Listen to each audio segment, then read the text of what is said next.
How's it going, my super sandwiches? It's your boy Tuner here. Today we have another episode of Dragon Discourse. We're going to be doing things a little bit differently today. I don't really have the best access to my PC right now, so we're mainly going to be doing this on my phone with the mic on my phone.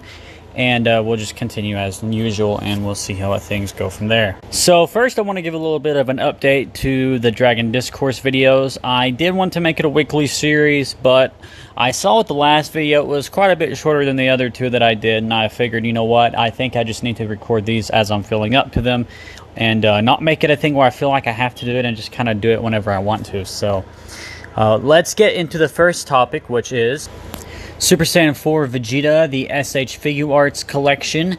So I'm super excited to see this guy. He looks really cool, looks very well articulated. So I think if you definitely have the budget and if it's definitely within your price range, you could go ahead and pick it up. I think he looks really good and really detailed and pretty cool. Just another absolutely gorgeous SH Figure Arts figure that you should definitely check out. Another thing I wanted to talk about was the Dyspo character from Dragon Ball Super being added into Xenoverse 2 as the second DLC character from the Hero Vote. So if you'll remember, I was kind of disappointed by Ultra Instinct Goku being the choice for the Hero Vote in Xenoverse 2. I was like, really guys, come on. I was just so disappointed in the Dragon Ball community because we already have perfected Ultra Instinct. It's literally Ultra Instinct Sign. It's a lot to get into. Well, it's not really a lot to get into. It's just I don't really need to get into it. All I really need to say is I'm happy we're getting Dyspo. That's who I voted for originally, and he's just an interesting character from the Pride Troopers. We need more a variety of characters like that, like Dyspo, Bergamo, characters like that from Super, to kind of get their time in the sun, because if you think about it, Dyspo and Bergamo are kind of like on the same tier as Deborah from the original Dragon Ball Z. Like, Deborah was just there. He was set up and killed, and he ultimately wasn't to the big bad, but he's still in the games. He's still in Xenoverse 2. And, you know, he's interesting, you know. Now, some of that is probably nostalgia speaking. For me, some of it's like, well, I grew up with Dragon Ball Z. We dissected the characters. We played through the games a lot. And then Dragon Ball Super is very new still. I mean, we're only like 5 years out or 6 years out from the last episode, I think. Something like that. And we haven't really had that time to play all those, you know, Dragon Ball Super games, if they ever make any, to let these characters grow and ferment in our minds and be like, okay, well, you know, like Yakon, for example. We don't play as Yakon in many of the games. I think if I had to decide who's on a Yakon tier, it'd probably be the yellow guy from the Universe 6. I can't even remember his name because I always called him Winnie the Pooh. But him, really. Anyway, let's move on from the Dyspo announcement and talk about our next topic. Dragon Ball Super Chapter 84, A People's Pride. So, let me just go ahead and go through a recap of the chapter, and then I'll give my thoughts. So, it opens up with concluding from the flashback chapter of last chapter, which I really enjoyed. We've got Goku remembering more things as Naito keeps talking about it. He says Bardock left this planet as soon as he was on his feet again and only left his scouter behind. We see Goku remembering back to Bardock arriving on the planet Vegeta, him heading off again. Raditz, I love these panels on this page. Raditz holding Guinea's hand and Guinea having friends over for, I guess, work-related things. She's taking a nap waiting for Bardock. Then Goku gets woken up. Suddenly Bardock comes home, and they take him and send him off. And of course, we know that from Dragon Ball Minus and Super Broly. And then here's the thing that's in a lot of people were debating about, where Goku says, "I feel like I finally understand what Saiyan Pride is about, or rather, I remember what it's about, along with my dad's face. The thing is, I haven't had total faith in my power." So people say that Goku learned Saiyan Pride back in the Frieza arc, or that he took pride in the Saiyan race, and that's just not true. So in the Saiyan arc, Goku didn't really understand what it was like to be a Saiyan still. He empathized with them, but he didn't really, you know, become, like, he became a Super Saiyan. He took on that vengeance, and he took on Vegeta's burden to kill Frieza, sure. And Vegeta kind of urged him, and he was kind of put in that position, and he was more than happy to, because Frieza was such a terrible person. But that wasn't him accepting Saiyan pride. That wasn't him understanding Saiyan pride. That was him realizing, hey, the Saiyans were victims as well, and he kind of just took it upon himself to finish the job, really. This is him remembering what it was like to be a Saiyan, because he was a baby, and he had his Saiyan father, and he was... You know, these things were just clicking in his brain, and now Goku, sure, he's like 40, 50 years old, but now he's understanding things about his life that he didn't understand before. And some people were complaining about that, like, oh, Goku's 50 years old and he's still getting character development. Like, yes, what do you want from your main character who's 45, however old, you know, people are always changing and evolving. But yeah, I really like that part of the chapter, honestly, and I've got nothing bad to say about it. Like, I just really enjoy it. And then I think Monito really sums it up well here, where he says, Bardock, what a funny way for your will to be passed down. A people's pride isn't about atoning for sins of the past. It ain't about taking revenge. It's all about accepting your nature and sticking to your convictions. And that's true of any tribe out there. So, like, yeah, that's pretty much what I was saying. So they got to get ready for the fight at hand. Monito kind of does a clothes beam. We've seen Namekians do this before. And he gives them Saiyan armor. So we see Goku canonically in Saiyan armor, which is pretty cool. I wish he would have stuck with it longer, but it was just for that one joke panel thing. And then, of course, we have our main bad guy, I think, of this arc saying, found you. And then here he is. Gas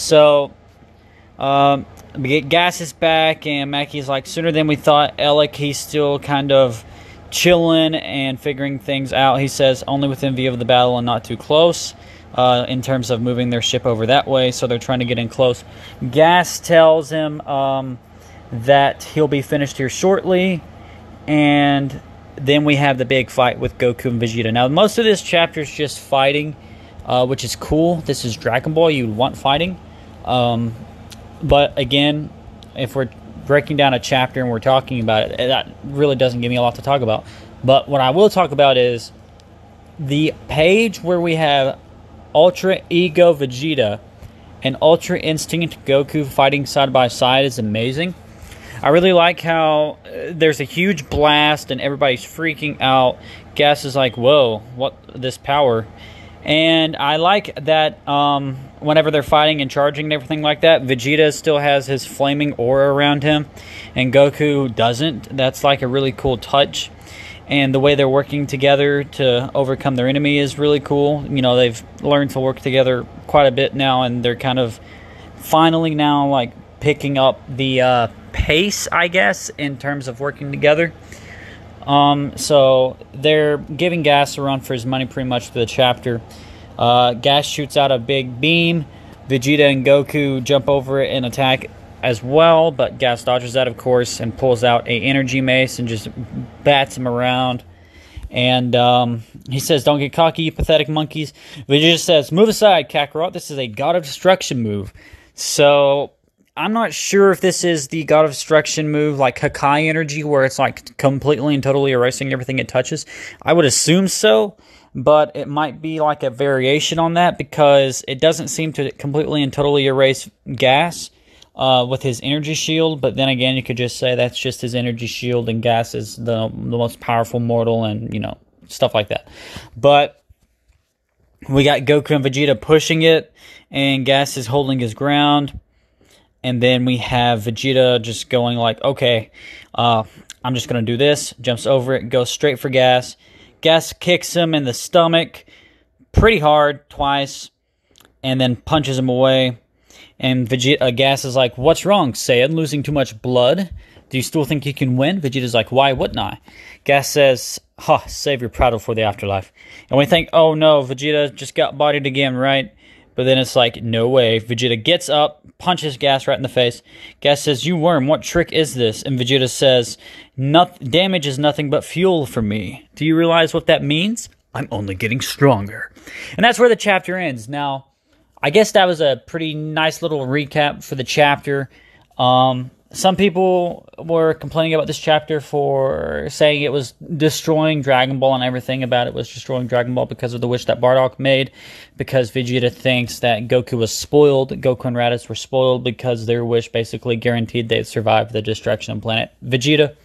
But I mean, come on, guys. Like, if you're out there, you already know Goku has had plot armor since the beginning anyways. There's been several moments where he's died or almost died and come back to life, and I think the way of explaining some of that with the wish actually makes more sense than some of the things that we've seen in Dragon Ball.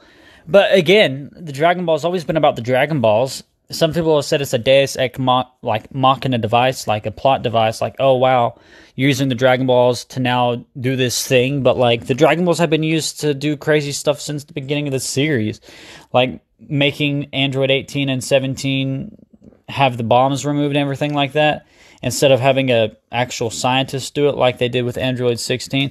You know, it's just stuff like that, like small stuff like that is fine. And then there's like bigger stuff where they revive people from the death, and there's been the point that, okay, death in Dragon Ball is meaningless because people can just get revived. And it's like, yeah, I mean, that's part of the fun of Dragon Ball. You just don't have to take it too seriously. You can accept the death when it comes, and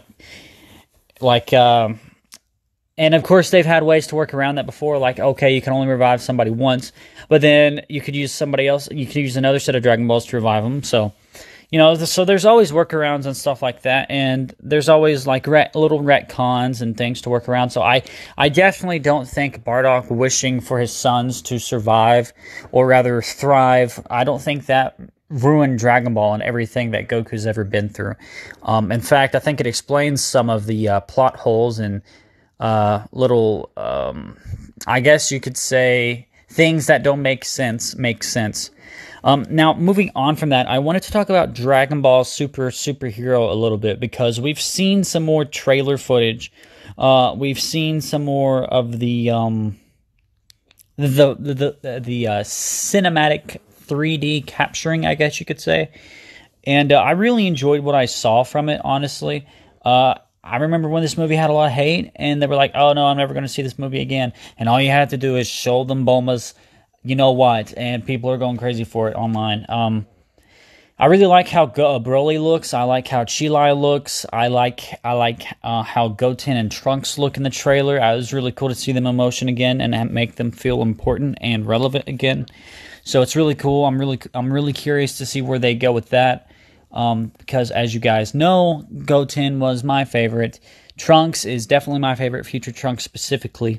And this is our Trunks going more, getting older, and I don't want to say being more in line with future Trunks, because those two aren't the same character. They've had vastly different experiences. But he's getting older like future Trunks, and I'm curious to see how they develop him. But yeah, Superhero looks like it's shaping up to be something cool. I do want to talk about some of the rumors and speculation going around out there. But before I really get into that, I really wanted to mention something that Toriyama did. So they did a Q&A recently. I believe this was with Toriyama, exactly. Yeah, the Dragon Ball Superhero Twitter account shared a brief Q&A with Toriyama, and this was translated by Herms98 on Twitter. So let's go ahead and get into this real quick. I really just want to go over this and give my thoughts because, of course, it's Toriyama. We love Toriyama, and we love what he has to say. So the question is, what was your aim in featuring Gohan, Piccolo, and the Red Ribbon Army? Toriyama responds, Gohan is actually stronger than anyone, or so it's said, but lately he hasn't really gotten a chance to shine. So this is beautiful to hear just straight off the bat. He's going into it. Yes, Gohan is still the most powerful. He is still the most powerful, the most potential. He just really hasn't had the chance to shine. And, you know, get his body flowing and get the workflow going and really work toward being the strongest. But he still has that potential. He goes on to say, in order to motivate Gohan, it takes his revered teacher Piccolo rather than his father Goku. Again, beautiful, beautiful line there. Just kind of going back to Dragon Ball Z whenever Piccolo teaches Gohan. And the whole meme that Piccolo is more of a father to Gohan than Goku is. He said, I figure I'd try giving birth to a new superhero by putting these two in the spotlight through their intense battles with the Gamma androids. Another question, how do Gohan and his family view Piccolo? Answer from Toriyama, Gohan has always had a strong bond with Piccolo ever since training with him as a young child. And Videl and Pan likewise think of Piccolo as a family member they can rely on more than any other. So here's how I view that answer, and here's how I think Dragon Ball tries to treat it. Piccolo isn't necessarily a father to Gohan, but he's more like an uncle. You know, he's a teacher who's been there for him since a kid. Gohan really changed Piccolo's outlook on a lot of things. And this really carries over into the future whenever he is, babysitting Pan and all that stuff. So he definitely treats him like family. He's like Uncle Piccolo. And he's always going to be Uncle Piccolo. You know what I'm saying? He is a very important figure in Gohan's life. Even in the family photos of Gohan's wedding, we had Goku there and Piccolo there. So they're definitely both important to Gohan. And it's not like, Goku's always going to be his dad, but Piccolo's like his uncle. He's like always there for him, And then the last question is there anything else you'd like to say about Piccolo? And then Toriyama says, actually, Piccolo is my favorite character. He's always so quiet, so this might be the first time he's been this talkative and active. Well, there you guys have it. A cool Q&A with Toriyama going over some superhero questions and answers, and it was really cool to get his input on Piccolo and Gohan being the focus of this movie. Really cool to have him further confirm things we've known for a while, which was, of course, Gohan still being the most powerful, Piccolo still being a very important person to Gohan. And it was cool that he wanted to put them both in this movie just to kind of put some more shine on them. Especially with his predisposed Piccolo bias. It was probably like, okay, how do I make a movie where Piccolo is the main character? Anyways, I wanted to get into some of the rumors about the movie. Some of the, I wouldn't say they're leaks, but, so we had the whole Cell rumor, and then, of course, in that latest trailer, we saw the egg opening and water flowing out and everything like that. So people are speculating, of course, it could be a Cell egg, whenever he was in the Dragon Ball Z Future Trunks saga. And we saw that shell, and the cocoon that he made out of the shell, But there is actually a more interesting leak. When I say more interesting leak, I mean rumor, but presenting itself like this is what's happening. And it's still very much in the dark. We still don't know much about what that rumor is talking about. All we know is Android 21 is possibly showing up in the film. Now, I have never played Fighter Z. I've never played Fighters, however you want to say it, Fighter Z. Whenever they announced it, it was Fighter Z, but some people have just taken to calling it Fighters. But I regretfully have never beaten it. That's like one of the Dragon Ball games I just haven't beaten that I would love to, because it's another Dragon Ball story. That's just another story for another day, though. But I do know Android 21 is a central villain of the game. I believe she's the central villain of the game, if I understand that correctly. She is some sort of android that's like a Majin android type of situation. And there are rumors, people are speculating she could be the villain of superhero. Now, do I think that? I don't know. But then again, we also had Broly as the villain, so-called villain of the Dragon Ball Super Broly movie, so it's not completely out of the realm of possibility for them to bring back a villain from a previous project and make them the main villain for this movie. Now, will that be Android 21, a video game character? Who knows? But I definitely don't want to rule it out. And I guess to kind of add on to that, I don't think it's completely out of the question that we're not getting Cell either. Some people are thinking we could get Cell and 21. It could just be Cell. It could be 21. And again, these are just, I guess, reports coming out. It could be another third character, Gamma 3. You don't know. They can make a Gamma 3. But yeah, that seems to be the general idea, is that it's possibly 21. We're possibly going to learn more about a canon version of her, such as her real name and things like that. And then I guess the final bit of speculation for the video is in the trailer, we kind of see a shot which is very similar to the shot where Gohan ascended to Super Saiyan 2 originally in Dragon Ball Z.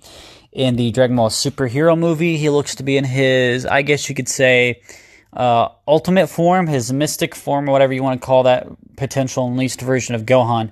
And he's kind of in the same form. It looks like he's powering up. Now, I think this will possibly just be an homage to the scene where he powers up to Super Saiyan 2.